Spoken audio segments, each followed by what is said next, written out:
Jimmy's column on basketball is fantastic. So I encourage you to check it out.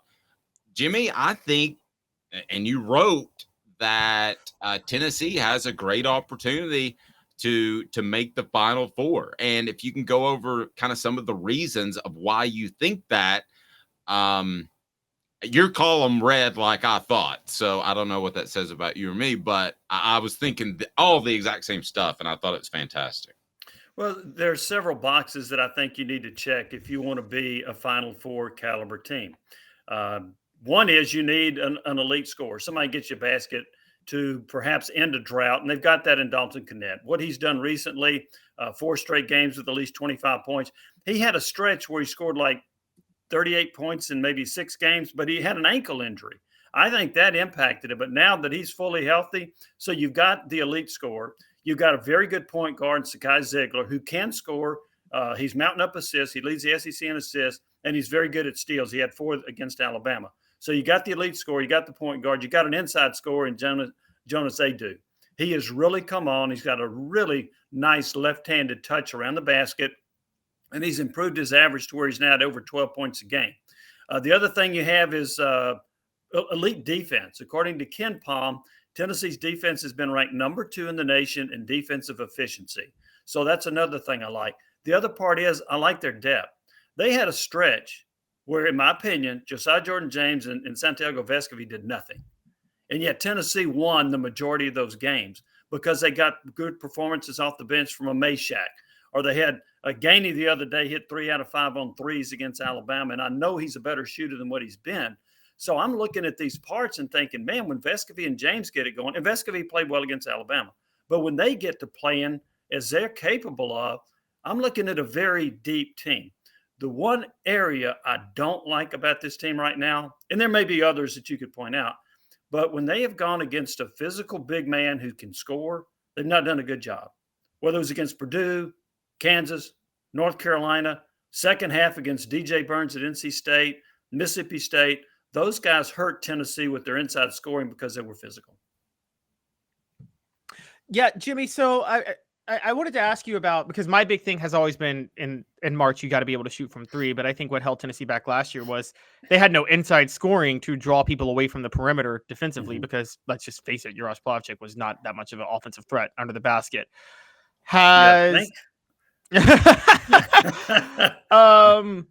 But how big of a deal is it that every one of these games that Dalton Knecht has been going off, Jonas Adu has been getting double figures and underneath the basket. And by the way, not from the mid range, he's been scoring inside the paint.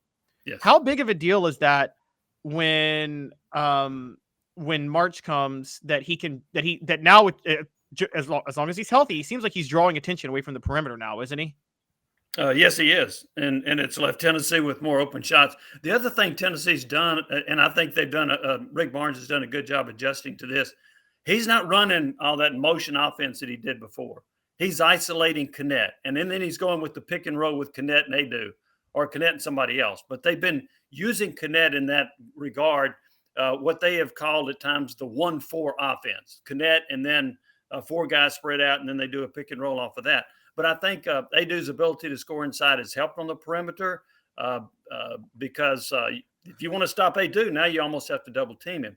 He's not a good 3-point shooter, but he is a capable 12 to 15-foot jump shooter. He can do that. And so that can also at times help take a big man a little bit away from the basket. But I do think his production inside has helped this offense overall. Jimmy, let me ask you this. It was a topic that came up this week, and it's a stance I took. I talked to Isaiah Victor about it. I think he thinks I'm a little bit crazy. But I think at the end of the season, we'll say Dalton Knecht was the best scorer since Bernard King. That's skipping a couple of pretty big names, but I do think he's that good. I make the Jason Tatum comparison.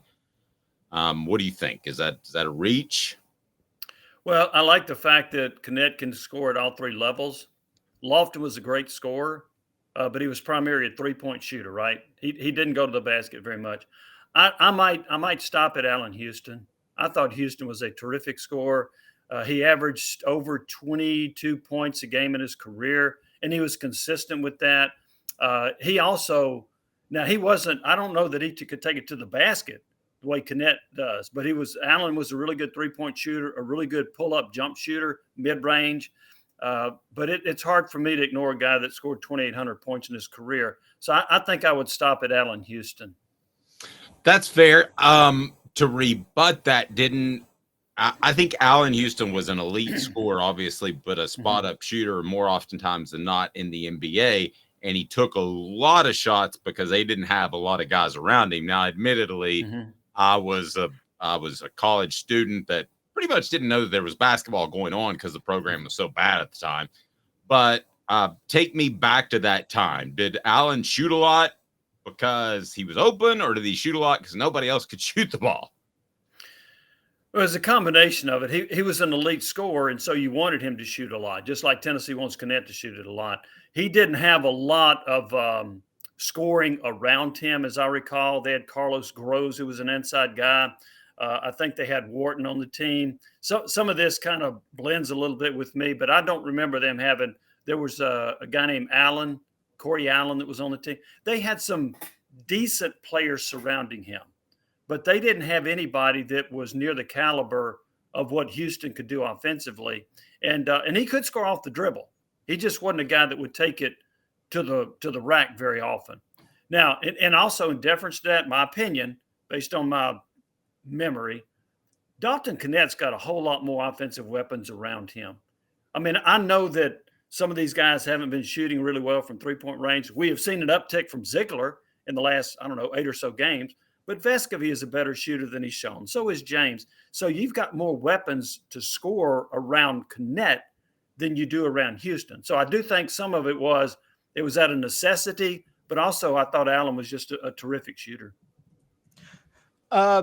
So Jimmy, I wanted to ask a little bit about, because one person I feel like we missed was Dale Ellis as a scorer too. But he did seem to have more help, didn't he? The early Don DeVoe years. Was Dale Ellis alone in willing that team to the NCAA tournament, or did he have more help than Knecht did around that time? He had Willie Burton. He had a couple of other guys. They had a pretty good point guard at that time. Here's the thing about Dale Ellis, and I watched him play a number of times. I did not know Dale Ellis could shoot outside of 12 feet. Right. When he was in college.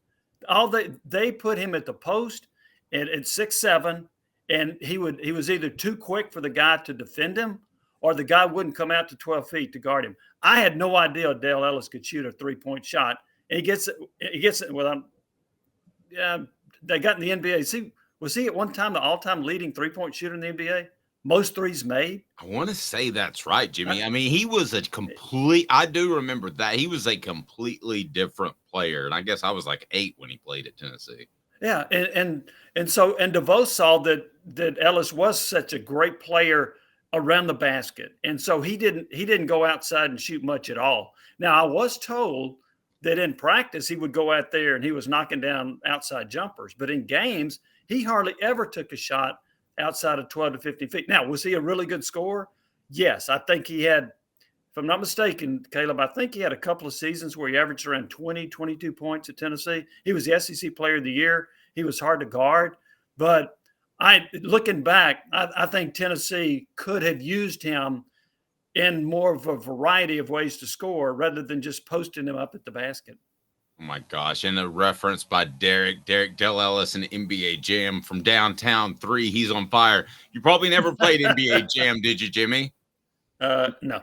Oh, it's the best game ever. They've got it all in Massachusetts where my son goes to school. It's like that's a big basketball area. So it's silly, it's goofy and everything, but it's a fun game. But anyway, getting back to Ellis. So I'm going to show my ignorance.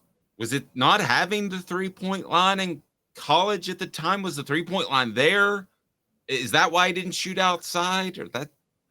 They did not have a 3-point line until 87. Okay. I believe that's right. And so when I started covering Tennessee in 1985, Ellis, I think, was gone. I think that was Tony White, right? Yeah, Tony White came along. And I think they put in the 3-point shot when Tony White toward the end of his career, but I don't think it was there at the start of Tony's career. And by the way, Tony White was a heck of a scorer. Led the SEC. Yeah, he averaged 24.5 points one year, led the SEC in scoring. And he also was a guy that was a 3-level scorer. He could hit the three, he could hit the mid-range jumper, and he would take it to the basket. I'm glad you mentioned Tony. Tony was another outstanding scorer for Tennessee. Yeah, as a kid, Well, you could build that was my first favorite basketball player at Tennessee, and then Johnny Jones was my first favorite football player at Tennessee. Right, you could legit build a all-time elite Tennessee basketball team of players who were elite scorers stuck with no talent around them, so they had limited team success.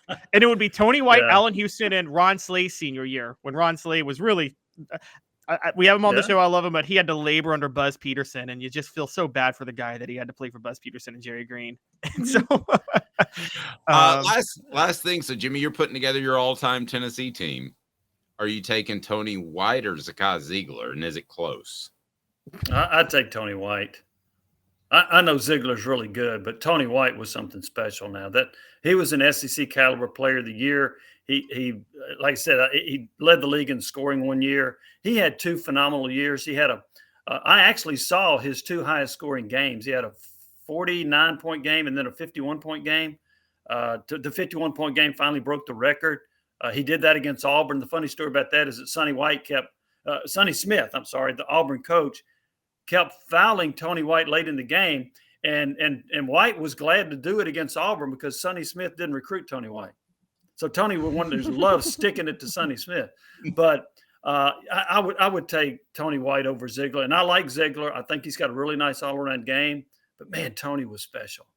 Yeah, he was so fast, and the way he would weave in and out on fast breaks was amazing. I was like, oh my gosh, it's one of the guys that made me a sports fan. What you did like that, that's what Don DeVoe used to do when Tony would shoot all the time with these acrobatic, but then it would go in and Don DeVoe couldn't do anything. Okay, all right. That's not a good shot. Oh, well, never mind. It went in. Okay.